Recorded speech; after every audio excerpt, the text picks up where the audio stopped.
Good afternoon, children. Now proceeding about the chapter electrostatics. Now we are just trying to cover up all the points which we have written on the blackboard. Here the first topic is the unit of charge. So here we are discussing the first topic, that is the unit of charge.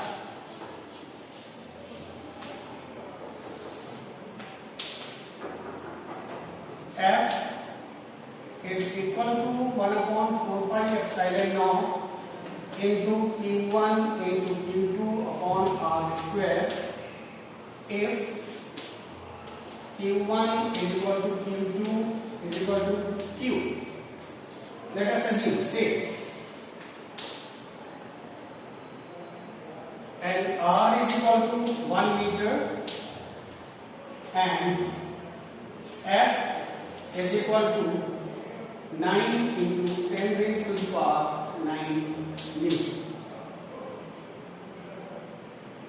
Then what will happen if we substitute these values? 9 into 10 raised to the power 9 Newton is equal to this value 1 upon 4 pi epsilon naught is also 9 into 10 raised to the power 9 into 1 into Q into Q upon 1.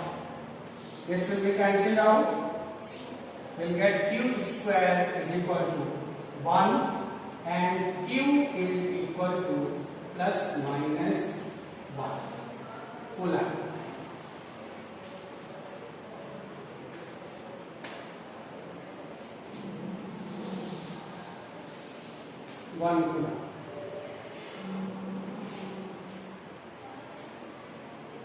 Now here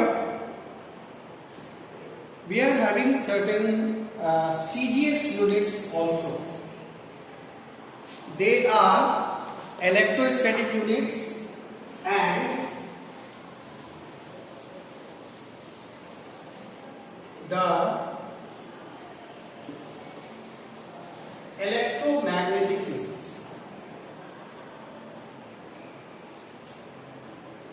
CGS units are A, ESU, electrostatic unit.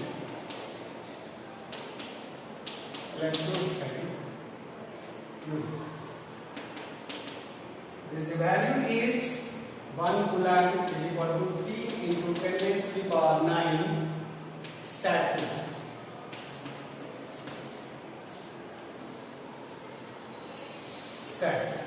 And B, electromagnetic unit.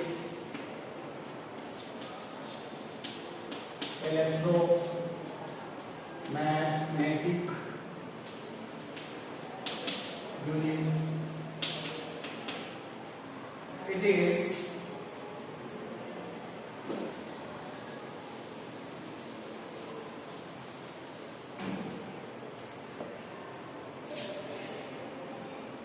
Coulomb is equal to 1 upon 10 EMU, electromagnetic unit of charge. Now these are very beneficial, students, for solving the numerical problems. Now we are taking the second topic, that is, what is the unit of epsilon naught and the dimensions of epsilon naught. Epsilon naught is what? It is the, already I have just told you, that is the permittivity of free space. So F is equal to 1 upon 4 pi epsilon naught into Q1 into Q2 upon R square 4 pi epsilon naught into F into R square is equal to Q1 into Q2, and epsilon naught is equal to Q1 into Q2 upon 4 pi F into R square. Now this may easily be written by you. We can easily write this formula like this by transferring the terms here and there. So very easily we can write the unit of Q1 is coulombs, and it is also coulombs. It is coulomb square. 4 pi is constant. Then upon Newton and meter square. Or nowadays it can be written as C square Newton minus 1 and meter minus 2. So this is the unit of absolute permittivity of free space. On the basis of it, we can easily write down the dimensions. The dimensions we can write Q is equal to I into T. Q is not the fundamental, but the ampere or the current is the fundamental, and time is also fundamental. I into T square, that means ampere square, time square, and Newton is force is equal to M into A. M is capital M, LT minus 2 and to the power minus 1, and here it is L to the power minus 2. I think it's very clear. Q is equal to IT. I think it was not known to you. So Q is equal to IT, and here it is a coulomb square. So we are writing A square T square. Now see, A square T square M to the power minus 1, L to the power minus 1, T to the power minus 2, and L to the power minus 2. This way we are able to write this. Now see what will be cancelled out. It is A square, then see E plus T minus, it will be cancelled out, and here it is M to the power minus 1 and L to the power minus 3. So these are the dimensions of epsilon naught. Very easily we are able just to calculate.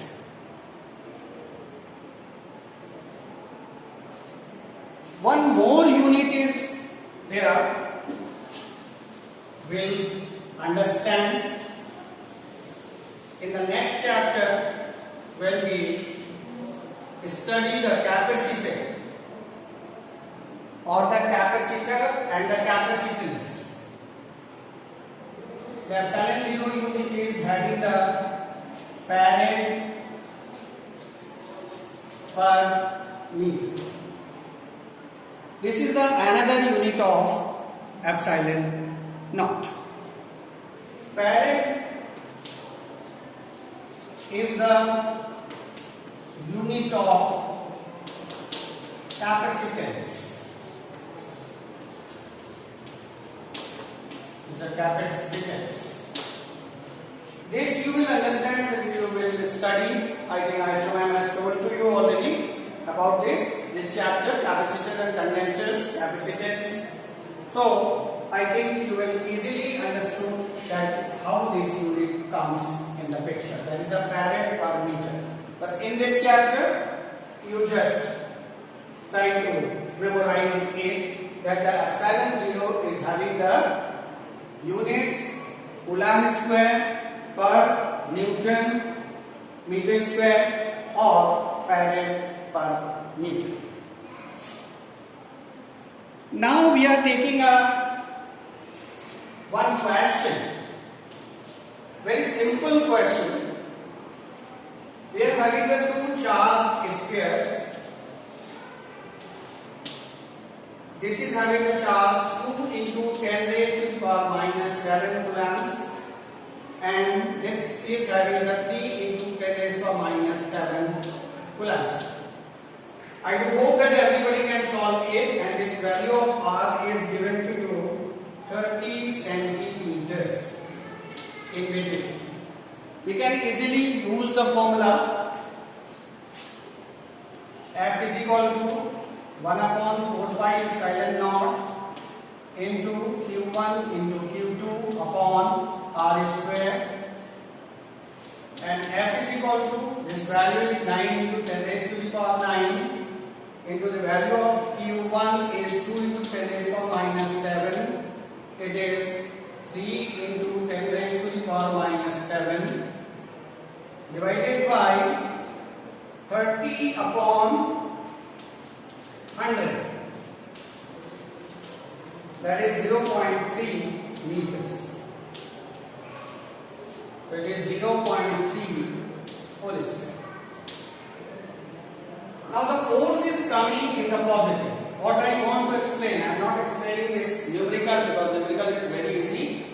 Every student, I think, he can solve very easily. 9 to the 18, 18 3s are 54 into 10 raised to the power 9 into 10 raised to the power minus 14 upon, we'll get here 0.09 after squaring the 0.3 square.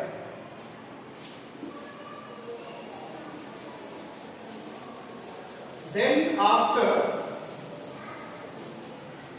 very easily, this is the 1 and 2, so it can be written as F is equal to 54 into 10 raised to the power 9 into 10 raised to the power minus 14 into 10 raised to the power, here it is minus 2, so it becomes plus 2 and upon 9. That is 6, 10 raised to the power 11 into 10 raised to the power minus 14 into 10 raised to the power minus 3 meter.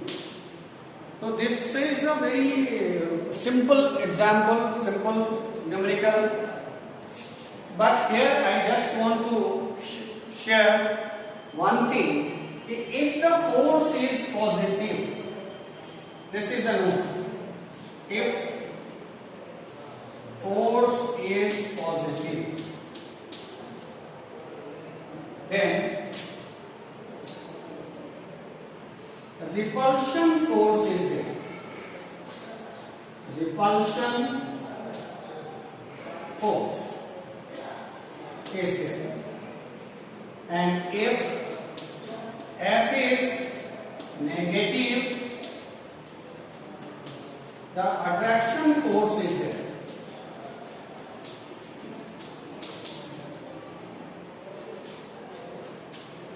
Actually, here in this example, I just want to explain only these two things.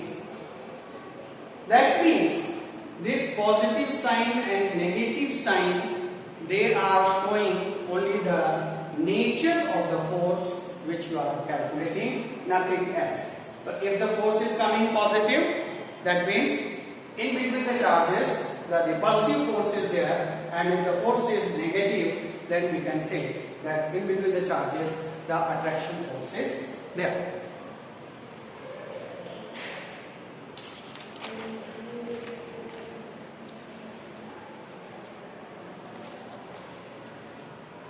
Now come to the relative permittivity or the dielectric constant.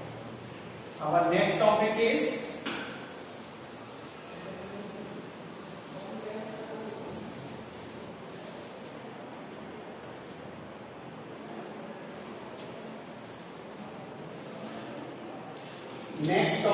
relative permittivity. Relative permittivity or dielectric constant. Dielectric constant. This is denoted by capital K or epsilon R.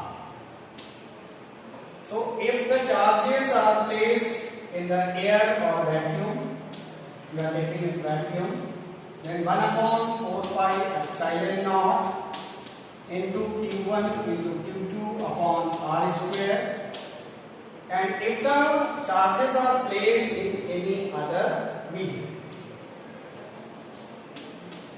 1 upon 4 pi epsilon into Q1 into Q2 upon R. This is equation number 1 and this is equation number 2. If we divide these two equations,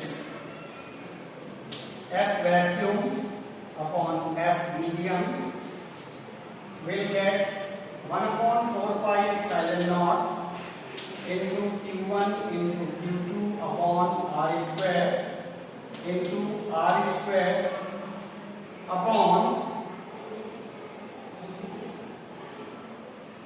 4 pi epsilon and Q1 into Q. After cancelling all these things, 4 pi, R square, Q1, Q2, will get, this is epsilon upon epsilon naught, which is also denoted by epsilon R or the dielectric constant capital K. This is the formula, and the force in vacuum upon force in medium. This is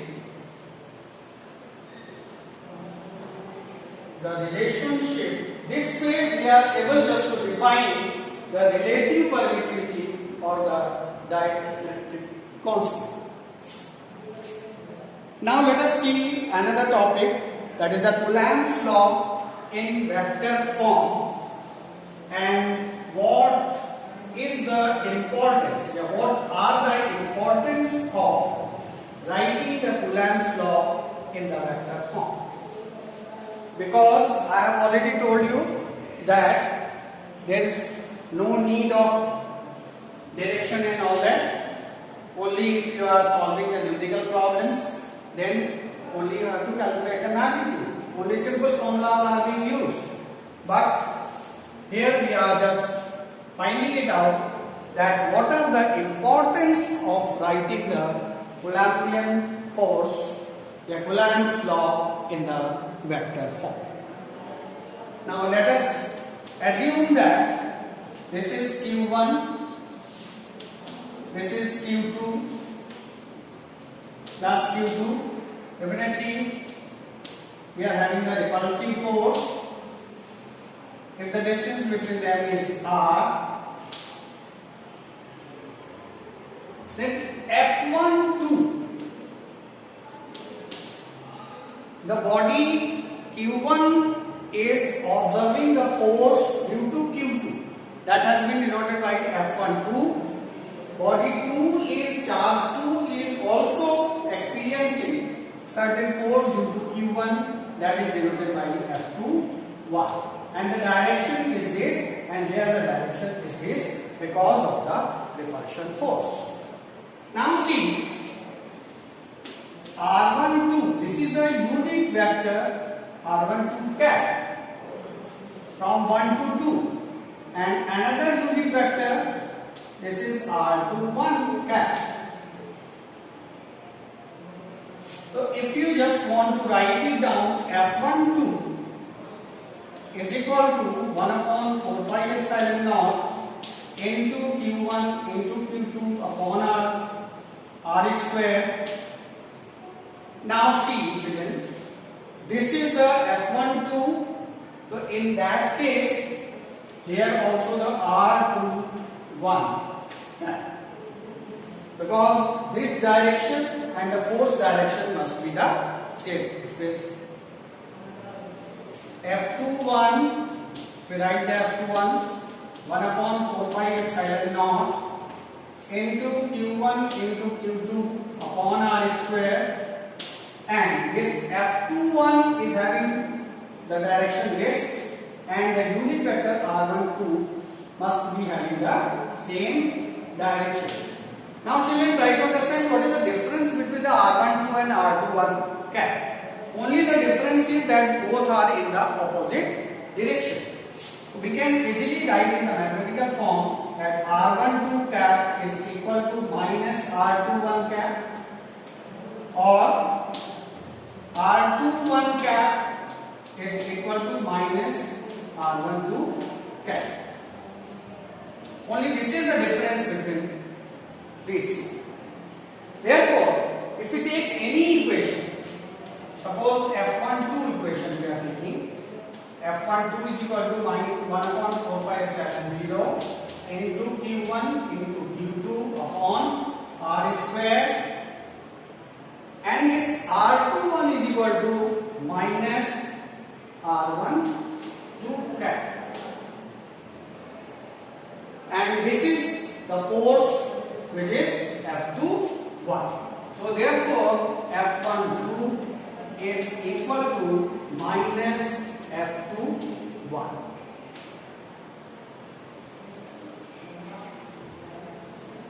This clarifies that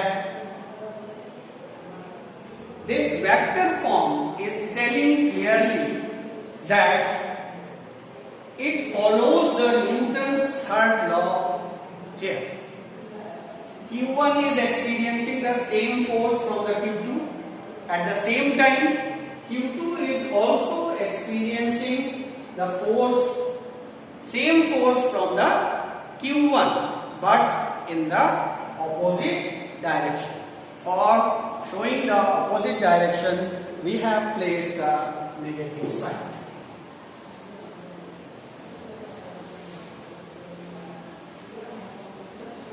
Now, what are the importance?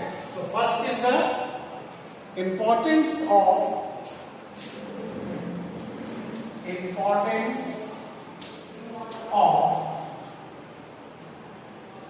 vector